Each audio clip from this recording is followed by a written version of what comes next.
l'idée c'est que vous savez que l'éducation aux médias, c'est quelque chose qui est très important pour moi. C'est quelque chose que je trouve cool. Je me suis rendu compte aussi que souvent, bah, c'est pas évident d'avoir toutes les refs. Quand par exemple on n'est pas sur TikTok, quand on regarde pas certains trucs, etc.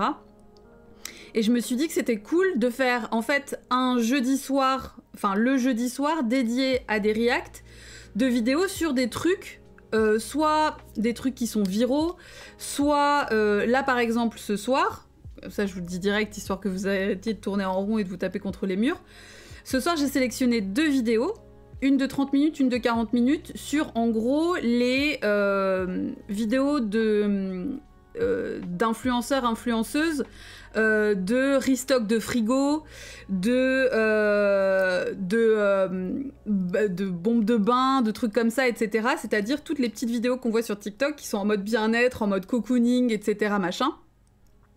Et je me suis dit qu'en fait, ce qui était intéressant, c'était vraiment de choper ce moment-là pour qu'on regarde ensemble et qu'on comprenne en fait. C'est-à-dire que comme on l'a fait un peu pour tout ce qui est Cult Tuesday, qui restera un format à côté, hein, évidemment, ça c'est important parce que c'est un autre sujet. Là en l'occurrence, voilà, l'influenceuse glaçon, en fait je me suis rendu compte en parlant de ça qu'il y a plein de gens qui n'ont pas forcément les refs. Et surtout, je pensais aussi éventuellement, moi dans l'idée, à peut-être faire un fonctionnement de boîte à suggestions. Pas que je manque d'idées, parce que ça vous savez que j'en ai plein et vraiment je suis hyper contente de ce format-là. Mais par contre je me dis, soit peut-être il y a des trucs que vous comprenez pas et vous vous dites putain j'aimerais bien qu'on regarde ça avec la crypte parce que je capte pas ce que c'est et d'où ça vient et quoi ou qu'est-ce. Ou alors vous avez vu passer un truc et vous avez envie d'en discuter avec tout le monde. Puisque l'avantage de ces formats-là, c'est que c'est des vidéos qui sont plus courtes, mais du coup, on a plus le temps. Enfin, là, en même temps, cela dit, une vidéo de 30 minutes, une vidéo de 40 minutes, ça prend quand même du temps. Mais on a plus le temps de discuter et d'expliquer et d'apprendre certains vocabulaires, etc. Enfin, parce que pour moi, en fait, à partir du moment où on comprend les médias, on arrive aussi à mieux s'en servir. C'est-à-dire que ça peut être des moyens de lutte, mais si on les comprend véritablement. Donc il y a ce côté éducation aux médias et éducation populaire, sachant que je m'autorise aussi à faire ce que je veux et à y mettre du true crime. C'est-à-dire que, on l'a vu sur l'image que j'ai mis pour annoncer les lives, il y a le scotch police, il y a la petite loupe, il y a une silhouette dessinée sur le sol, parce que pour moi ça fait partie aussi de la société, c'est-à-dire que ça fait partie de vidéos qui sont intéressantes à regarder pour comprendre certains phénomènes. Dans le cadre des jeudis société, j'ai aussi envie de vous montrer par exemple des vidéos de JCS, qui sont des vidéos où il y a des interrogatoires de police aux États-Unis. Donc là, c'est un autre aspect du true crime où on comprend les choses différemment, etc. Et voilà, donc le côté boîte à suggestions, pour moi, c'est vraiment vous donner l'occasion des fois de dire, bah voilà, moi ça, je comprends rien du tout, j'aimerais bien qu'on regarde ensemble, etc. quoi. Donc je suis trop contente si ça vous plaît, hein. Je suis vraiment contente parce que y a plein de trucs à faire, y a des créateurs et créatrices qui font des vidéos qui sont super intéressantes là-dessus.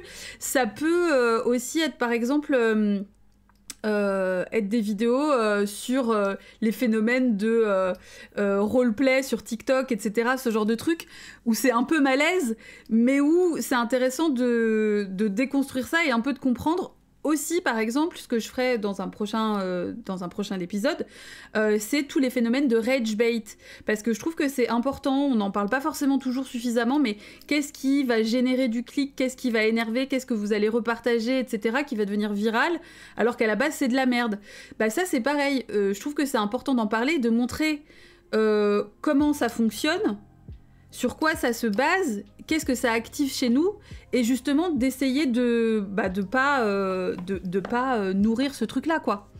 Donc, ce que je trouve cool, en fait, c'est que société, ça couvre plein de trucs, et que, en gros, on peut y mettre ce qu'on veut, mais l'idée, c'est d'avoir le temps de discuter, et de comprendre, en fait, un peu ce qu'on voit, quoi. Parce que y a un peu ce truc de culture du vide, etc., machin, mais en vrai, je trouve que il y a toujours des choses à en tirer, et l'idée c'est de le faire ensemble aussi, quoi.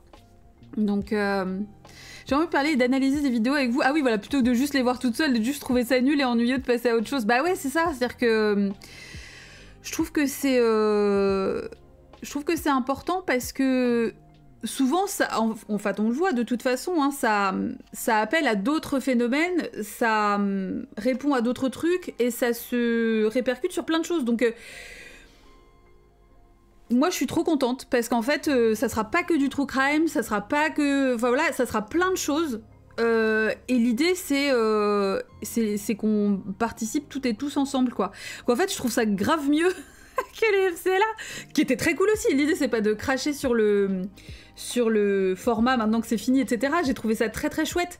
Mais c'était presque un pied à l'étrier pour vraiment se diriger vers quelque chose que je trouve plus constructif, où ça sera pas que du true crime. Alors que vraiment, je tiens quand même à dire aux personnes qui aiment ça et qui voyaient cet intérêt-là dans les FCLA, j'arrêterai pas le true crime, parce que je trouve que c'est hyper intéressant et très important d'en parler, parce que c'est pas toujours bien fait, et que c'est important de donner des clés, et que en fait le true crime permet de rebondir sur plein de sujets, des rapports de force, d'oppression, etc. Et voilà, mais je trouve ça cool que ça puisse toucher à d'autres choses aussi, et que du coup ce soit pas non plus, ça phagocyte pas non plus les Cult Tuesday, où là on est vraiment sur des phénomènes d'emprise, même si bah du coup dans Société on parlera aussi parfois des MLM, bien sûr, ça c'est évident, mais en fait c'est ça, Mélie, tu vois, il y a vraiment ce côté où c'est un peu plus creusé, quoi. Et ce que je trouve cool aussi, c'est que il y a cette idée, en fait, moi je repensais aux personnes qui par exemple sont arrivées sur mes lives pendant le confinement, sur le jeu vidéo, etc. et qui me disaient souvent, moi ce que j'aime bien c'est que quand je suis arrivée sur tes lives, vous preniez le temps d'expliquer les termes, si jamais je comprenais pas certains mots ou quoi, bah t'hésitais pas à expliquer, et je me sentais en tout cas à l'aise, et je me sentais pas honteuse de demander ce que ça voulait dire. Et là, du coup, j'ai un peu envie de laisser cette place-là pour des sujets de société, et pour surtout des sujets de la question de l'influence, parce que c'est un sujet qui, selon moi, est hyper important, et sur lequel les gens sont vraiment pas suffisamment éduqués, en fait. Et l'idée, c'est cette éducation populaire qui se fait ensemble, quoi. C'est pas moi qui sais mieux que tout le monde, mais c'est on regarde ensemble et on essaye de comprendre qu'est-ce qui est à l'œuvre à ce moment-là, quoi. Merci Lotis pour ton 24e mois, 2 ans, merci beaucoup. Donc voilà, je pense que c'est important, en fait. C'est ça, il faut que les gens comprennent les médias, quoi, comprennent les réseaux sociaux, etc., ce genre de choses. Et c'est pas toujours évident, et je trouve que l'intérêt, c'est vraiment de